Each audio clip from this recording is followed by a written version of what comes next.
সামনেই আসছে দিহারি, তো দিহারির জাম একটু আমাদের খেতে হবে। তারপরে সাসারাম ক্রস করার কিছুটা পরে গেলেই কিন্তু আমরা ইউপি বর্ডারে ঢুকে যাব, মানে বিহারকে ছেড়ে দিয়ে ইউপিতে ঢুকে যাব। চেষ্টা করবো প্রথমবার কন্টিনিউ যতটা পারি ট্রেনে রাখার। আমাদের মতন কম খরচে যদি তোমরাও লাদাখ ঘুরতে চাও, পেট্রোল পাম্পে কিন্তু তোমরা থাকতেই পারো, তবে এরকম পেট্রোল পাম্প চুজ করবে সবসময় যেই পেট্রোল পাম্পটা সারা রাত খোলা থাকবে এবং সেই পেট্রোল পাম্পে যেন সারা রাত গাড়ি আসা যাওয়া করে। নাহলে যে পেট্রোল পাম্প রাত্রির দিকে বন্ধ হয়ে যায় সেই পেট্রোল পাম্পে কিন্তু একটু রিস্ক হয়ে যায়, কারণ পেট্রোল পাম্প বন্ধ মানে ওখানকার স্টাফরা কিন্তু সবাই চলে যাবে। এই দেখো বালির খাদান, দেখো ওরে বাবা, বালির পুরো পাহাড় হয়ে আছে এখানে। রাস্তা কতটা ডাউন, পুরো উড়ে আমার গাড়িটা নামলো। চলো, এইখানে কিন্তু এবারে বালির খাদান দেখা যায় প্রচুর। ওই দেখো দূরে জিসিবি চলছে বালির খাদানে, কিন্তু জিসিবিগুলো সেই বাচ্চা ছোট্ট ছোট্ট খেলনা গাড়ির মতন লাগছে। ও হো, এবারে তো বিহারে এইসব নদীগুলোতে জল রয়েছে। এর আগের বার যখন এসেছিলাম তখন তো জলই ছিল না। বিহারের এই যে ব্রিজটা রয়েছে, এই ব্রিজটা কিন্তু প্রচুর বড়, প্রায় 3-4 কিলোমিটার তো হবেই হবে।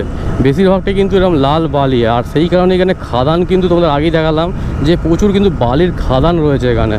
আমরা প্রায় 7-8 মিনিট এই ব্রিজের উপরেই কাটাচ্ছি, কিন্তু এতটাই গরম না। রাস্তা দেখো যেখান থেকে লরি যায় সেইখানটা কতটা ডাউন, আর আমরা যদি ওই বাইক নিয়ে ওই কচে নেমে যাই না একবার, তো নির্ঘাত স্পিডে তাহলে পড়বেই পড়বে। এখান থেকে ভিউ দেখো পুরোটা পাহাড়, পুরোটা মানে এই থেকে এখান থেকে শুরু হয়েছে, পুরো সামনে থেকে ঘিরে আমাদের পুরো রাইট সাইড পর্যন্ত কিন্তু পাহাড়ই পাহাড়। ওয়াও, আর এখানে দেখতে হচ্ছে বিহারের ভুট্টা চাষ হয়েছে, জাস্ট দারুণ দারুণ। সত্যি কথা বলতে গেলে এই যখন নতুন নতুন স্টেটে আসি না, এখানকার কালচার, এখানকার ফসল দেখলে একটা মন থেকে আলাদা অনুভূতি হয়। ও বাবা, রাস্তা আবার খারাপ হয়ে গেছে ভাই বিহারের।